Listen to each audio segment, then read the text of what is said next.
Tonight, the search continues for a missing couple. Police work around the clock to find answers over the alleged murders of Jesse Baird and Luke Davies.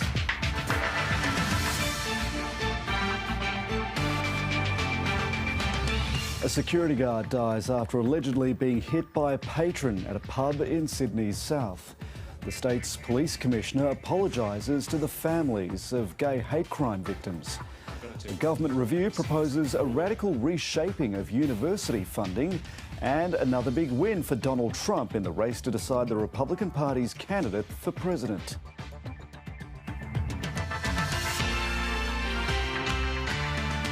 Good evening, Jeremy Fernandez with ABC News Sunday. There's still no sign of the bodies of Luke Davies and Jesse Baird 2 days after a New South Wales police officer was charged with their alleged murders. Detectives today expanded their search to the southern tablelands, with divers called in to assist nearly 200 kilometres south of the alleged crime scene. The police commissioner says detectives are working around the clock to find answers and are asking the community for patience. Bag after bag, police collect more evidence from an eastern Sydney home, the scene of an alleged double homicide. Today's seized items fill a car boot, but police still haven't found Jesse Baird and Luke Davies. My wife and I actually ran into Jesse and Luke only a week or so ago, and they both seemed so happy, in love. It was at this terrace, rented by Jesse, that police found a large volume of blood and a bullet on Wednesday. Ballistic testing allegedly revealed it came from a police firearm. On Friday, Constable Beau Lamar Condon, Jesse's ex-boyfriend, turned himself in at Bondi Police Station and was charged with 2 counts of murder. Detectives say he's offered no assistance in locating the bodies. The investigation has taken police from Sydney up to Newcastle, and today they expanded their search south to Goulburn. Questions are expected to be raised about the force's firearms policies and mental health assessments of officers. No doubt that police investigation and subsequent investigations will put forward recommendations, if they are needed, to change in the way in which we operate in that space. Should it surface that there's additional needs and additional demand, then of course we'll consider that on its merits. Dozens of mourners have left flowers for the couple outside Jesse's home in Paddington. The police commissioner is urging the community to be patient as detectives try to determine exactly what happened to the 2 young men. This happening right around Mardi Gras, when it's a celebration of gay life, it just hits that much harder. The most difficult thing is just to comprehend what has actually happened, and especially at the moment as well, not knowing where Jesse and Luke are. A shaken community desperate for answers. Helena Burke, ABC News, Sydney. A 30-year-old security guard has died after allegedly being punched in the head at a pub in Sydney's south. Police say the alleged assault happened early this morning after a patron was asked to leave following an altercation. A man has been charged over the incident. Laying flowers for a well-known hotel security guard, allegedly killed while doing his job. It's massive, it's massive. I've seen a lot of violence here, but I've never seen anyone get killed. He's there to do a job, and I don't think when you go to work you should have anything like that happen, and you should be a lot safer than what you are. Emergency services were called to the Royal Hotel in Sutherland around 2 o'clock this morning. They found a 30-year-old security guard unconscious outside the pub. First responders attempted to resuscitate him, but he died at the scene. It's just a tragedy all round for the families involved, the people at the hotel, for emergency services. There is no winners in this situation. Witnesses told police the security guard, who was from overseas, was punched in the head by a patron who was asked to leave after an altercation. That patron, a 31-year-old man, has been charged with assault occasioning death under the state's coward punch legislation. The guy was tanked and he's upset a whole bunch of people. Security blokes tried to shut him down and lost his life from it. The manager of the hotel did not wish to speak on camera, but says the business is devastated. He's handed over CCTV footage from the pub, which police say captured the entire incident. It is very crucial to our investigation. The 31-year-old has been refused bail to face local court tomorrow. Ethan Ricks, ABC News, Sydney. New South Wales Police have apologised to the families of those killed in historical gay hate crimes. An extensive inquiry into a number of suspicious deaths and unsolved murders spanning 40 years last year found a raft of failings by police in their dealings with the LGBTQI+ community. But those who lost their loved ones are sceptical about the prospects of change and want police to implement the inquiry's recommendations. For friends of the victims of LGBTIQ hate crimes, it's been a long and frustrating wait. 30 years of investigation on which they found bloodstains, which they then did not do proper tests on. So yes, it's been very frustrating. But today, some cautious optimism with an official apology from police to the victims and families that New South Wales Police failed by not adequately and fairly investigating those deaths between 1970 and 2010. I'm sorry. I was especially pleased to see that there's a genuine apology in it. Peter Russell's brother John was killed at Tamarama in Sydney's east in 1989, likely because he was gay. Peter says he's sceptical about the apology. Could have been done 25 years ago, could have been done after the inquest, to drag it out. It's more like, it feels more like a publicity stunt. New South Wales Police haven't committed to implementing the Commission's recommendations, but have set up a task force to review them. Advocates say that's not enough. They need to start delivering on those recommendations, and they need to start by agreeing to the recommendations. Police were also criticised by the council assisting the inquiry, who said their engagement was adversarial and unnecessarily defensive. Let's hope that the Police Commissioner's words today are a restart of the seriousness with which the police have taken the Special Commissioner of Inquiry to date. Others also want practical change. Until I see action and boots on the ground, well, we can only hope, can't we? Holding on to hope after decades of failures. Sean Turritt-Goodwin, ABC News, Sydney. The biggest university reforms in a generation is what's being proposed by a government review of the sector. Reviews from everything from research funding to more than doubling the number of students on campus has been proposed. But the government's yet to commit or work out how the changes would be funded. Jade Smith always loved learning, but grew up thinking the ivory towers of university life were out of reach. The idea of university was something that was really unattainable and quite fantastical to some degree. I didn't know anyone who had been to university. The campuses of the future may not be so lonely. The government's proposing meeting Australia's skills challenges by lifting the number of university places available from 860,000 today to 1.8 million in 2050. In the decades ahead, we need 80% of our workforce, not just to have finished school, but to have gone to uni or to TAFE. With equity targets to ensure more new students are from poorer backgrounds, regional areas and First Nations families. We've got to smash down an invisible barrier that stops a lot of kids from poor families and our outer suburbs and the regions from getting a crack at university in the first place. Education charities welcome this, along with potential changes to student debt and extra support to help new students adjust. We'd love to see that sort of support embedded in campus. That is what this is all about. There's plenty of homework to be done to find a way to pay for the 47 recommendations in the 400-page report. This is bigger than one budget. This is a plan not for the next few years, but for the next few decades. I think what it really reveals is that higher education in Australia has been chronically underfunded now for decades. While many universities welcomed the plan, a proposal to have the wealthiest campuses pay $5 billion in tax to contribute to less well-off institutions drew an immediate backlash from the leaders who'd be forced to cough up. I think it's odd that the revenue measure would be to tax the universities that have been starved of funding. The system needs more money. Back on campus, Jade Smith is gearing up for her masters and would love to see more inclusive campuses. It's been an incredibly fantastic experience. Sandstone for all. Connor Duffy, ABC News. It's been 2 years since Jai Kalani Wright died after a collision with an unmarked police car in Sydney.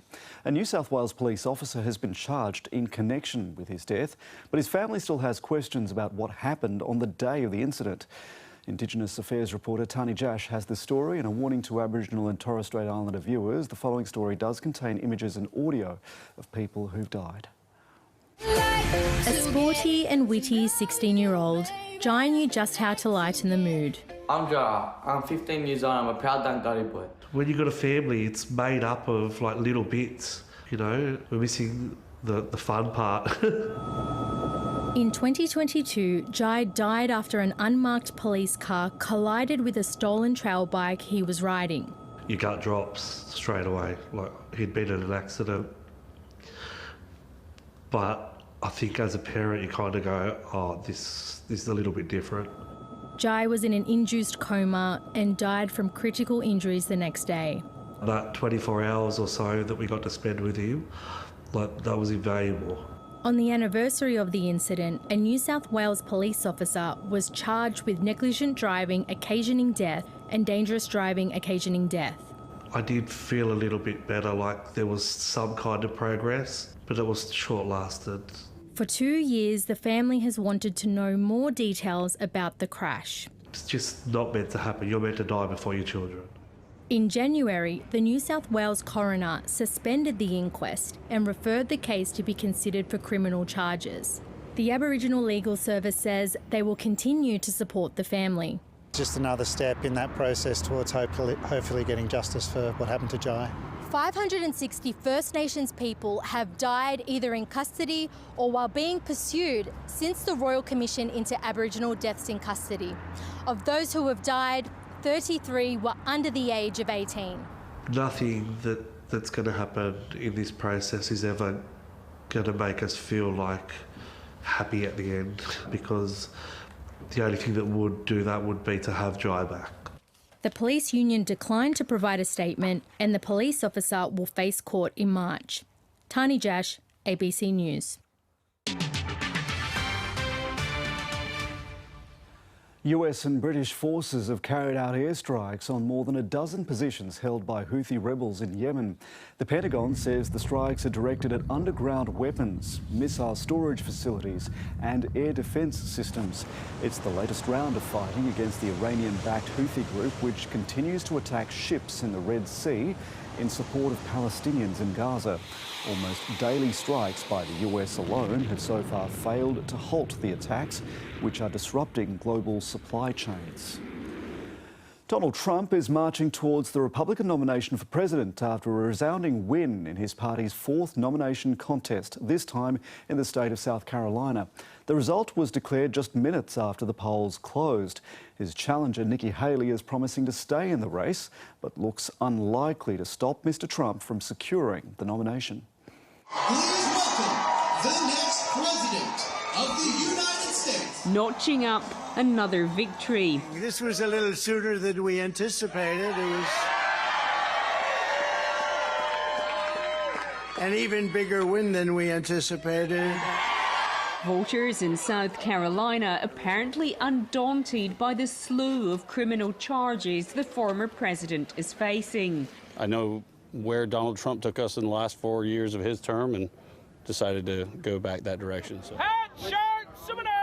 One exit poll of 2,000 voters here finding more than 60% would still support Mr. Trump, even if convicted of a crime, with a similar percentage doubting Joe Biden won the previous election. We're Trump supporters, right? Both of us, yeah. Always have been? Always have been, yeah. Nikki Haley found some support on her home turf, performing a little better than polls had predicted. Yeah, I voted for Nikki Haley. Donald Trump is a crazy person. She's the person for the job. But it wasn't enough. The state's former governor, defiant nonetheless. I'm not giving up this fight when a majority of Americans disapprove of both Donald Trump and Joe Biden. Nikki Haley vowing to continue fighting, at least until Super Tuesday in early March. So much of that decision is about, What does the money look like? Do you have enough money to keep going? You know, does she feel like she's making an important case? Maybe she's thinking about kind of what's going to happen in 2028 or 2032. Behind the bravado, there's disappointment for Nikki Haley. This loss in her home state, further proof of the grip that Donald Trump has on the Republican Party. Probably time for her to move out.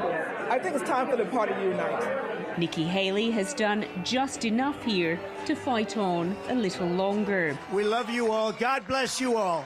Against what increasingly feels like the inevitability of Donald Trump's nomination. Barbara Miller, ABC News, Charleston, South Carolina. Ukraine's president has called on his compatriots to keep fighting as the nation marks 2 years defending itself in a war with Russia.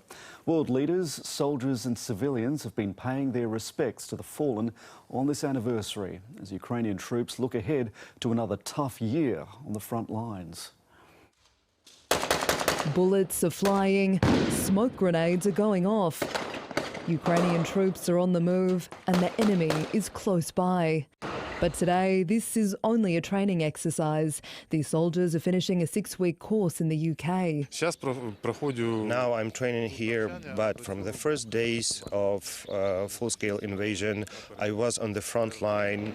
This is taking place at a secret location in the east of England. It's being led by Australian soldiers who are involved in a multinational effort to upskill Ukraine's troops. The skills that are being developed and for the Armed Forces of Ukraine members are things from small arms training with their individual weapons, first aid and care of the combat casualty, and tactics training in rural, urban and trench environments. The Australian approach to combat marksmanship is really powerful, really strong. And I think particularly if you look at the nature of trench warfare, where a lot of that fighting is really up close and visceral, really good weapon handling and effective combat skills is absolutely vital. It's a poignant moment for many here as they reflect on the 2-year anniversary of Russia's full-scale invasion. I really miss my family, but the things we do so our children do not have to handle this in future, so they don't see all this pain. About 35,000 Ukrainians have been trained here in England since the 2022 full-scale invasion, ranging from ordinary civilians with no military experience to more senior soldiers who are learning how to be leaders of their battalion. Some here are heading home for the front line. Ukraine is entering its 3rd year at war in a difficult position. Russia occupies about 1/5 of its territory and Kyiv needs more financial aid, weapons and ammunition. Any normal person wants the war to end, but none of us will allow Ukraine to end. That's why to the words "end of war," we always add "on our terms." That's why the word peace always goes with fair. Western leaders, including the Canadian and Italian Prime Minister, were in Kyiv in a show of solidarity. Around the world, the Ukrainian diaspora and their supporters marked the 2-year milestone. Soldiers remember their fallen and vow to fight on for victory. Isabella Higgins, ABC News. The body of the Russian opposition leader Alexei Navalny has been returned to his mother following his death in prison last week. His family and supporters had been campaigning to have his body released, even travelling to the remote facility where he died.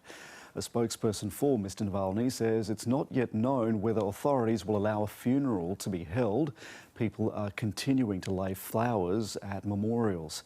The Russian opposition leader died of unexplained causes in an Arctic penal colony where he was serving a 30-year prison sentence. A mystery shipwreck found off the New South Wales coast has been confirmed to be a missing coal ship which sank in a freak storm 120 years ago. The SS Nemesis was carrying coal and 32 crew members from Newcastle to Melbourne in 1904 when it ran into bad weather. Fragments of the ship and some bodies washed up on Cronulla Beach in the days after, but the hull was never found. A private company searching for lost shipping containers discovered the underwater remains 2 years ago, 26 kilometres off the coast of Wollongong. And now heritage experts have confirmed it is the SS Nemesis and want relatives of the crew members to come forward. This ship, the Nemesis, the story, had everything. It had drama and gales, tragic loss of life, and then the mystery from all those years of what happened to her. Now that it's found, that's of interest itself. But the families that can connect their family histories to events like this, it gives them a focus. Most Australians don't have to think twice about getting from A to B, but for people with disability, using transport services requires meticulous planning and things often go wrong. Fed up with what they see as a lack of action, some have taken matters into their own hands. Disability Affairs reporter Naz Campanella has tonight's special report. I've had trains drive off with me. Been dropped off in a place where it took me 3 hours to get back home. We feel disrespected. We feel like a second-class citizen. These are stories from people trying to get on with life. The ABC has heard hundreds of accounts from people with disability struggling with transport. They want you to know that it doesn't matter what disability you have, the mode of transport you take or where you live. Getting around is harder than it should be. Neil Furs became a quadruple amputee after contracting meningococcal. Transport's been difficult for Neil to navigate, including on a family trip to Malaysia last year. Halfway through the plane trip, the hostess came up and said, "We don't have a tube for you to get off the plane." So the option was that I would be carried down the steps. The same thing happened arriving back in Melbourne, only this time safety laws prevented him from being carried off. The family were left on board for 2 hours after other passengers disembarked, as the airport scrambled to find a solution. I was pretty disappointed in the administration. For God's sake, they should have done something quicker about it. In a statement, Melbourne Airport said it has been upgrading its facilities, but admitted more accessibility improvements could be made. Advocates say transport systems as a whole have been letting people with disability down. It fails because there's poor services, there's lack of consistency throughout, not just buses, taxis, aviation, trams. All levels of government hold responsibilities relevant to air travel. Public transport sits with the states and territories, though the federal government sets accessibility legislation for them to follow. A review into the aviation sector is underway, while an audit of public transport accessibility standards is currently with ministers. People with disability want them applied and strengthened. If those standards aren't complied with and not enforced, what's the point of having them? The federal government says there has been improvements in accessibility and investment in recent years, but concedes people with disabilities still face issues. It says it's committed to listening to the experiences of people with disability to further tackle discrimination. Meanwhile, some people with disability are taking matters into their own hands. 12:34 a.m. Oh, so 1 minute and we're 3 minutes early. Okay, that's cool. Thank you very much. Have a good day. Santiago Velasquez is blind and an electrical engineer. He's created an app he hopes will help. Halo would allow people to notify a bus or train driver about their pick-up and drop-off locations and what supports they have, such as a ramp. That information then goes to the driver via an alert, so the user doesn't have to advocate for themselves. The best impact that we're aiming for with Halo is to give people the ability to do whatever they want, whenever they want. Straight. Santiago developed the app after a frustrating incident on the way to university. I wasn't able to sit an exam because a bus left my guide dog and I behind. I arrived late. They said, "It's too late. You got to repeat this unit. Sucks to be you." List. The 27-year-old is in talks about trialling his app. His message to transport services everywhere is simple. Transport should work for everybody, right? That's the whole idea behind it. It's public transport, and it shouldn't be hard. As debate rages in Canberra about housing affordability, rental prices are continuing to surge. But what sparked the current crisis? Here's Alan Kohler. Something very significant happened in March 2020. Yes, that's when a virus named SARS-CoV-2 came to town and Australia went into lockdown like most of the world. But something else happened at the same time that, unlike COVID, has not faded. The growth rate of rent across the country went from 2% a year to 9.1%. Why? What happened in March 2020 to cause a rental crisis that's still with us? Well, it was three things, one after the other. First, average household size dropped dramatically because share houses virtually disappeared because of COVID. That meant that even as immigration stopped, the need for housing didn't decline.